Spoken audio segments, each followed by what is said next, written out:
What's up, football fanatics? I'm Brandon London. You're watching the after show or the football off-season show here at AFTERBUZZ TV. We've got Nick Moore back for more in BC, calling in via Skype. We've got Montreal Alouettes running back Terrell Sutton calling in down from minicamp in Florida. And we're also going to talk a little NFL draft football since it's moments away, and that's coming up now. You're tuning into the destination for TV superfan discussion, AFTERBUZZ TV. And now, let the buzz begin. What's up? Like I said, I'm Brandon London, your favorite wide receiver, your favorite former wide receiver turned entertainment TV host. You're watching the football after show here on AFTERBUZZ TV. We've got a cool show today. I'm back, baby. Last week I was in Virginia, seeing the folks, seeing the fam. I got to see the University of Maryland spring game, which is where my dad's coaching the D-line at. And then I was in country old Virginia for the full week. It was crazy. LA, I missed you. I'm back. I got a little tan, feeling good. And on the line we have right now, back for more in BC Lions wide receiver Nick Moore. What's up, man? Calling from the Bentley. I see you in the Bentley.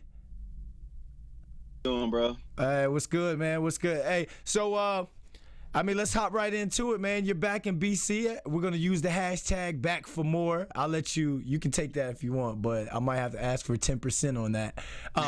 Back for more in BC. Kind of explain how all that happened after the last 2 years in Winnipeg. Finished up my 2-year contract in Winnipeg and was back up in free agency. And had a couple teams that were interested, but BC really showed the most interest, and they said they had a lot of good things in store for me coming up this season, so we went and made that happen. You made it happen. You didn't even really test the free agent market, that much. I was, trying to update as much as I can on CFL.ca, and I really didn't see your name out there in the media in terms of you're talking with this team and such. Who were those other teams that were involved in the free agency and trying to woo you in? And what was the ultimate decision that made you want to go back to BC? Well, it started off with Winnipeg. They wanted to extend me during the season. Okay. And I kind of didn't know, where I was at, during the season with that. And I told them that I wanted to finish up those talks after the season, and I wanted to focus on the season. And then as soon as free agency came around, BC came on strong. And like I said, they let me know what they had in store for me this year. And it's a familiar place for me. It's a beautiful city. And I'm happy to be back there. I'm sure they're happy to have you back as well. But you were kind of saying how during the season, Winnipeg wanted to extend you, but you didn't know what you wanted to do. Was it because you felt like that's not a fit there? My Nick Moore swag doesn't fit in here. Or was it something where it was just like, you ultimately did want to concentrate on the season and figure out what was going to happen after? I definitely did want to concentrate on the season. At that point, we were fighting to get in the playoffs. Mm-hmm. We had, I think, 3 games left, I want to say, and I was fighting to get to 1,000 yards, which would have, put me in a great situation. Yeah. And I just didn't know what was going to happen. So me and my agent talked about it, and we figured that it would be best to wait. You wanted to wait for that leverage. Right. Hey, shoot, it's all about leverage in the CFL. Well, in any type of business, it's always about leverage. With Wally coming back as head coach, you're obviously familiar with being a BC Lion. You obviously got Manny Arsenal there, Courtney Taylor. Do you think that you guys are fixing to be the best receiving core in the CFL? I definitely think that we can be the best. Now, we have to go into training camp. We have to put that work in. We have to get our timing down with the quarterbacks, and hopefully that happens. But having Wally back as our head coach, he was my head coach when we won the Grey Cup in 2011. So it's definitely exciting. Travis Alule comes back. Are you excited to be playing with him again? Yeah, absolutely. I had the most success in my career with Travis, and he's a great quarterback, and he's a guy that's going to prepare day in and day out, and that's what you want in a quarterback. So it's going to be a good year. What have you been doing in the off season to get you ready for this season coming up? And for minicamp, y'all haven't had minicamp yet, right? Well, for us, minicamp is for rookies and select veterans, and that's actually going on right now. And thankfully, I didn't have to go because we all know that nobody really wants to go to minicamp. But nah, basically what you said is I'm a starter. I don't have to go. That's basically what I heard just now. But that's cool. I stunt too, bro. I stunt too. That's right. I remember what you did. You used to do work out there. Yeah, try to do a little something, man. Trying to keep up with y'all boys. It seems like all the Western Division receivers, y'all got the most pub and the most love on SportsCenter up there on TSN and such. I mean, we didn't get any love on the East, but that's my personal beef with the CFL.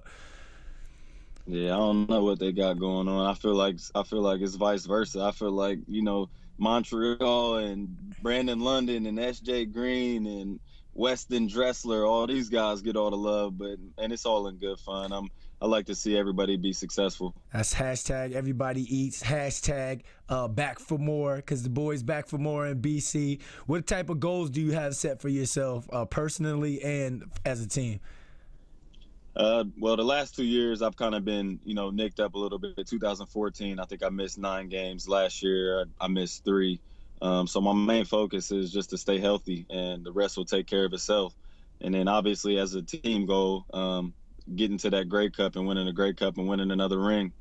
It almost feels like if you don't make it to the Grey Cup, then being up in Canada for 6 months was like a waste, Absolutely. To go up there and totally change your lifestyle and be 3 hours behind on a different time on a different coast, and all those things factor in. And if you go up there and you don't have a productive season or you don't have a winning season, you don't go to the playoffs, it does feel kind of useless. Now, I heard you say that, congratulations on getting married and stuff, jumping that broom, as they say. Is that something that's affected as well? Does your wife have to, move up there, get a job up there and such? Because you did say you got to change your entire lifestyle.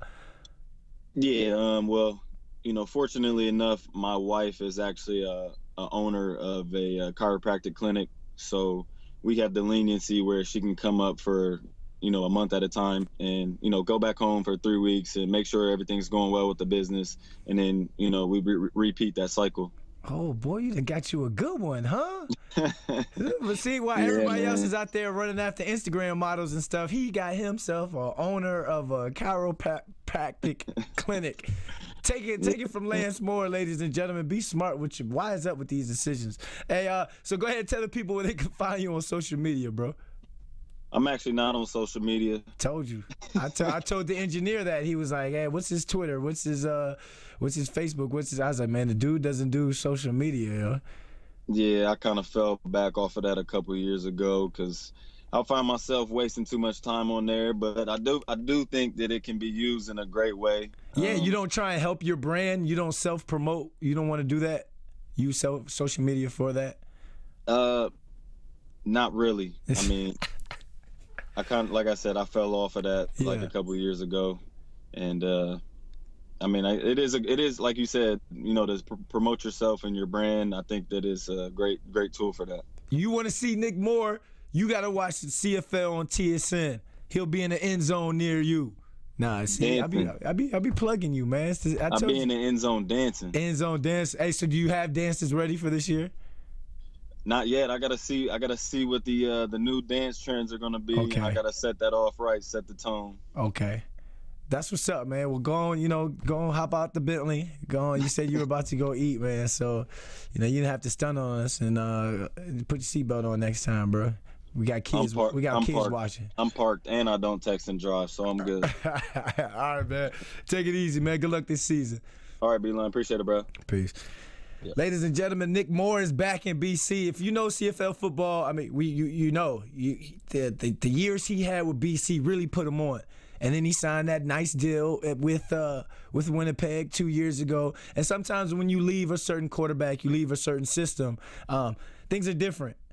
You know, he didn't have a 1,000-yard year in Winnipeg those last 2 years, or the last two seasons, but he finished off on a great season last year with 899 yards, I believe. He was only, almost about 100 away from 1,000, and he said he wanted to use that as leverage going in against with Winnipeg to renegotiate his deal. We're going to call Terrell Sutton.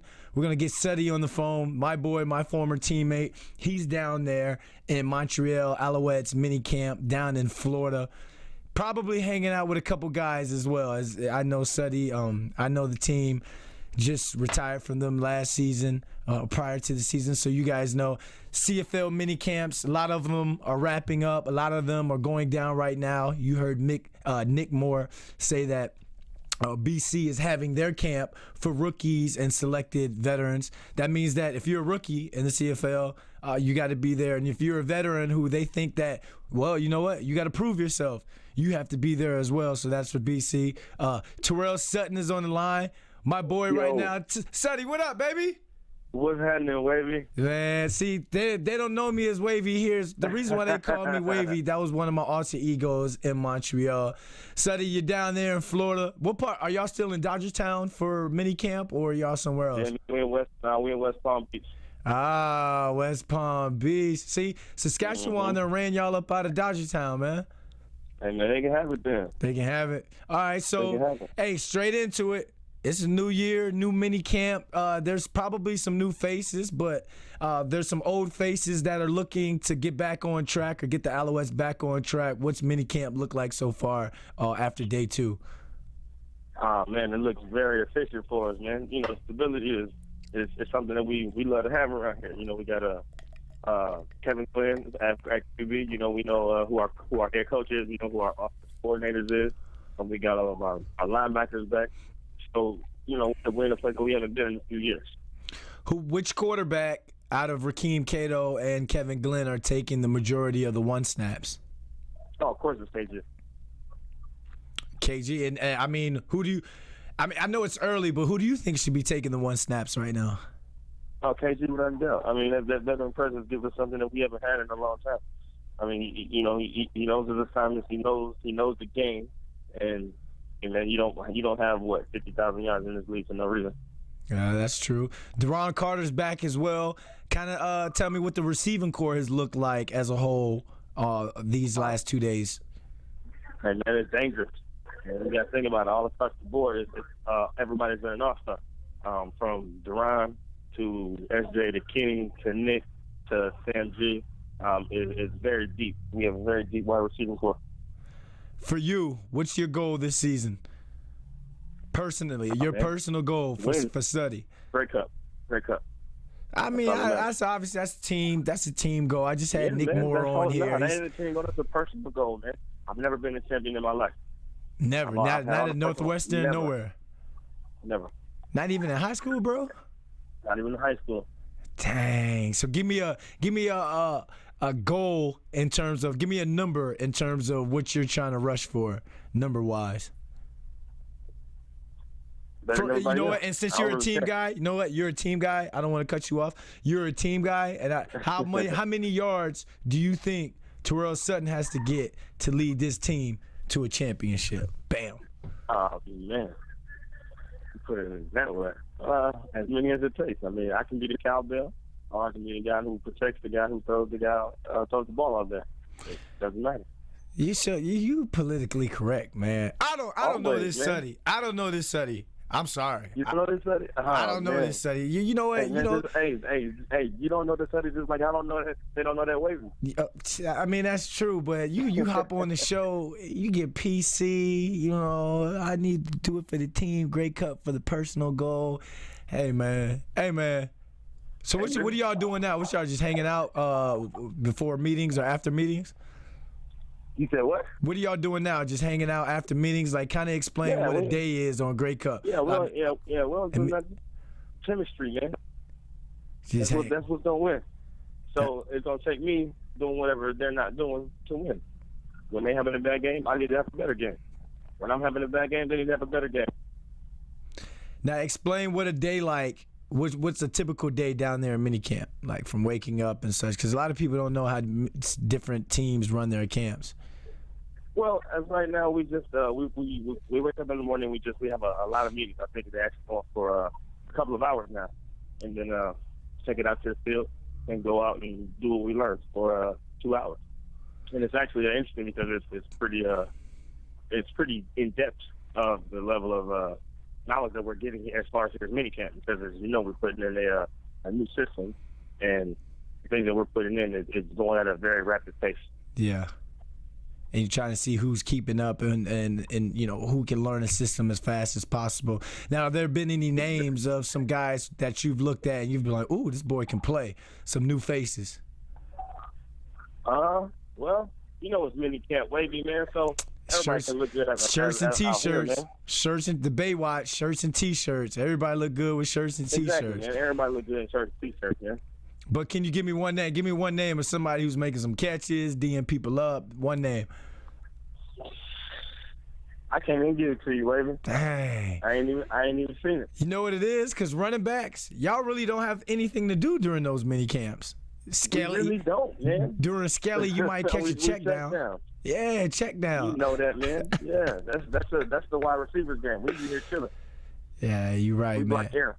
Hey, so go ahead and tell the people they can find you on social media, Suddy. Hey, man, you can find me on Instagram at Suddy330, or you can find me at on my Twitter handle, which I'm never on, at all of a sudden 22.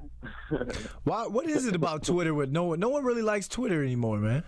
Nah, man, it's just, I don't know, man. Something about Twitter. It's just not your thing, huh? Yeah, it's just not my thing, man. It's all good. Make sure be on it like all the time, and I really don't do too much in my life to be updating people with what I'm doing. Well, you did a lot of stuff this off-season in terms of the community around Montreal. That was something definitely, man. But you know, that's them. That, you know, I don't want to take any shine away from anybody who deserves it. So you know, they can publicize me doing their thing, but I'm not going to take shine away from what they're doing. You're right, man. You're right. Well, shoot, you're a good dude, man. Keep doing what you're doing down there on the field, and keep doing what you do in the community, bro. Man, appreciate it, Wavy. All right, take it easy. Tell the boys I said what up. For sure. All right, peace. That was Alouettes running back Terrell Sutton. Hey, that's the CFL's Marshawn Lynch. And now I'm talking about like he's gonna go to a media thing and be like,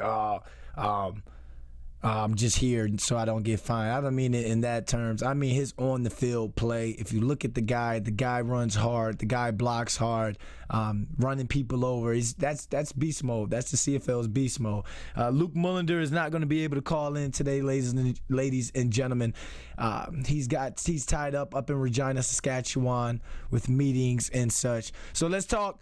We all know the NFL 2016 NFL Draft is right around the corner. It's minutes away. It's actually 4:38 down here, and it starts at 5 o'clock.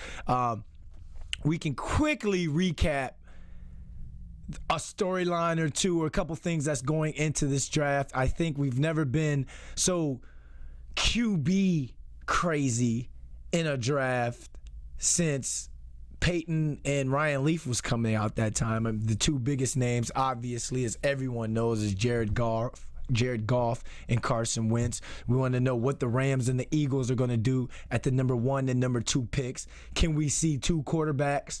And in the words of the experts, the draft experts, which there's no such thing as a draft experts, it's just people who watch a lot of game tape on college guys. In the words of the draft experts, two unproven quarterbacks. But obviously they're unproven because they're just coming from college to the NFL. I guess what they're trying to say is we don't have enough tape on them, or they don't look that good, or there's nothing that promising about these guys to where they think that they can go in and plug and play, go in, be plugged in and play right away, be a franchise quarterback. But the Rams obviously are on the clock right now. We want to see what the Eagles are going to do at number 2. Sam Bradford has said that he wanted out of there. He wanted a trade. Said that earlier this week. And now that the draft is upon us, are we going to see deals being made? Are we going to see the Eagles pick up a quarterback in that first round? Or at that second pick. The Chargers are the third on the board. And you know what? Where do we even start with what they need? Come on now. The draft experts are saying they may go with a left tackle to be able to protect Phillip Rivers. But those dudes, they need more than that. You know what? I wouldn't be surprised if you see Ezekiel Elliott go number 3 to the Chargers. I mean, they have Danny Woodhead. No, they have Gordon. Never mind. I take that back. I'm thinking of the wrong team. They do have Gordon. They drafted in the first round last year with the running back. I would like to see a receiver. He has no receivers. Malcolm Floyd is gone. What's the tight end? Gates. Come on, Antonio Gates. We all love what he has done for Phillip Rivers in the past, but Antonio Gates, he's got a little mileage on him. Do you draft? You can't draft a tight end on the 3rd pick of the NFL draft. You can't waste a pick like that unless Gronkowski was coming out again, and I don't think we have any Gronkowskis at tight end in this NFL draft. Where do the Chargers need to go? DBs, they did lose Eric Weddle. Do you go with Jalen Ramsey at corner? It's just there's no such thing as a draft expert. All you can do is do the research and then give your opinion on things. Unless you have some super connect that's in the war room, that's in that front office, that's going to tell you what guys, that's going to spy on GMs and player personnel guys, and that's going to tell you everything that's going on behind the scenes and what's being whispered and what's being said behind closed doors. At the number 4 pick, we do have Dallas, America's favorite team. How about them Cowboys? I'm not a Cowboys fan. My grandmother is and my brother is. All I've been hearing them talking about is taking Ezekiel Elliott. Yes, I was in Virginia last week, and this is what my grandmother was saying, how they need a running back, someone who can take some pressure off of Tony Romo, who is now 36 years old. You got to be, he's a play-action quarterback. You have to have something to play action. You have to have a running back. Just think, last year they shuffled through running backs ever since DeMarco Murray left to Philly, when he's now in Tennessee. So that's probably why they were able to trade out of the number 1 pick. Where do you go, Dallas? A lot of people are saying Jalen Ramsey, the DB, if he's still there, if the Chargers don't grab him. Where do you go with this? I think this is one of the biggest draft picks for Jerry Jones and the Cowboys since picking Dez Bryant, because you had to get a receiver in that draft. You had to get someone. Roy Williams was on his way down that year. I don't think, Miles Austin, the Miles Austin wave was kind of dying down at that standpoint. Jason Witting was starting to get old. You had to draft Dez Bryant at that time, and it was a controversial pick. But do the Cowboys really want to go controversial right now? Do the Dallas Cowboys, out of all teams, there's 2 teams that don't need controversial right now. The New England Patriots, obviously, and I'll punch myself in the face if I say anything about Deflategate, Reflategate. I'm tired of hearing that story. So tired of hearing that story. But the Dallas Cowboys are the second team. Greg Hardy, big personality like Dez Bryant. You can't go. Your 2 DNs, your 2 starting DNs right now are slated to miss the opening 4 games of the season. You can't take a controversial pick. If anything, you have to get someone who's going to kiss the baby. Ocho Cinco used to say kiss the baby all the time. Who's going to look good for the community.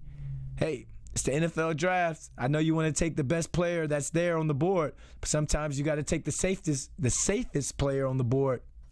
PR, kiss the baby. And to round it up with the top 5 picks, the Jacksonville Jaguars, who've been, can I say tremendous? I don't know if I want to say tremendous. Who've been very productive. I hate using the word very too. It's terrible. It's not even a real adjective. Who've been extremely productive in the offseason, bringing guys in. Who do they pick? Where do they go? They have a running back at TJ Yeldon. They have a quarterback. They have receivers. They obviously Robinson and Hearns, the boys can play on the outside. They have Julius Walker at tight end with Mercedes Lewis as the backup tight end. So you have the 2 tight ends. Do you protect? Are we going to protect the quarterback? Do we go with the lineman? Do we get a DB? I really thought that the Jaguars were going to try and make some sort of play for Josh Norman. Josh Norman obviously just signed with the Redskins, which it's kind of weird to me watching Josh Norman in burgundy and gold or maroon and gold.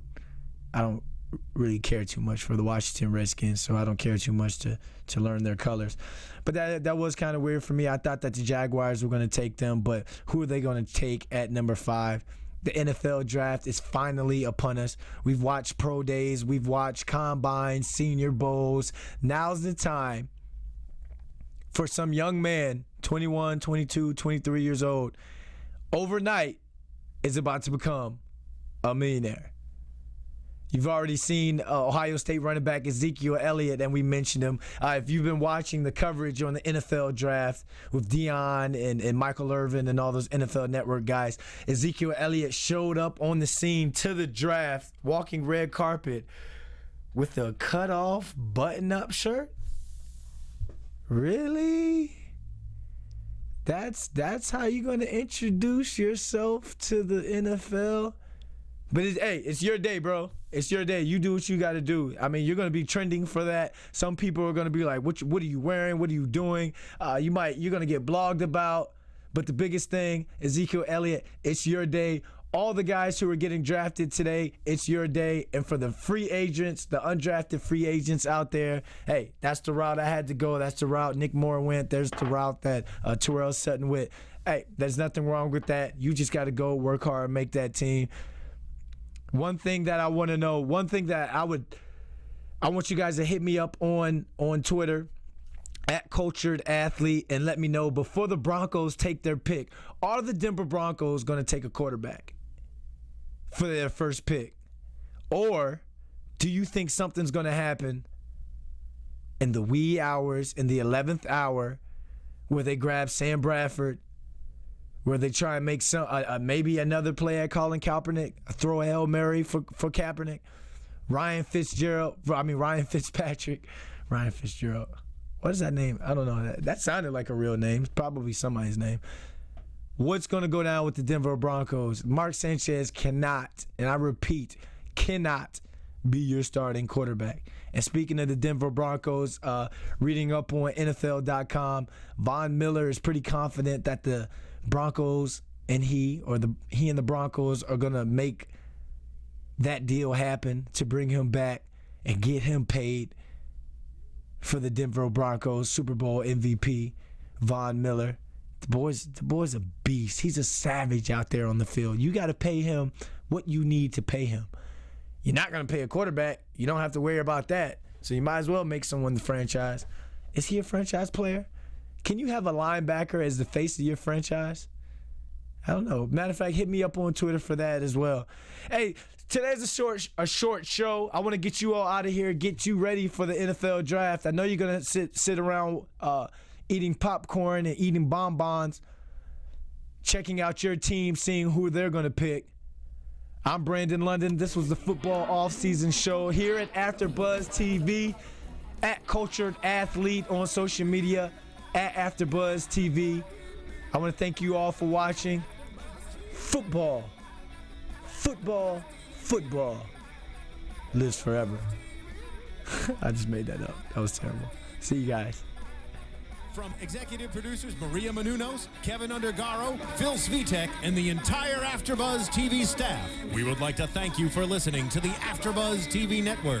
To watch or listen to other after shows and post comments or questions, be sure to visit AfterBuzzTV.com. I'm Sir Richard Wentworth, and this has been a presentation of AfterBuzz TV. Buzz you later.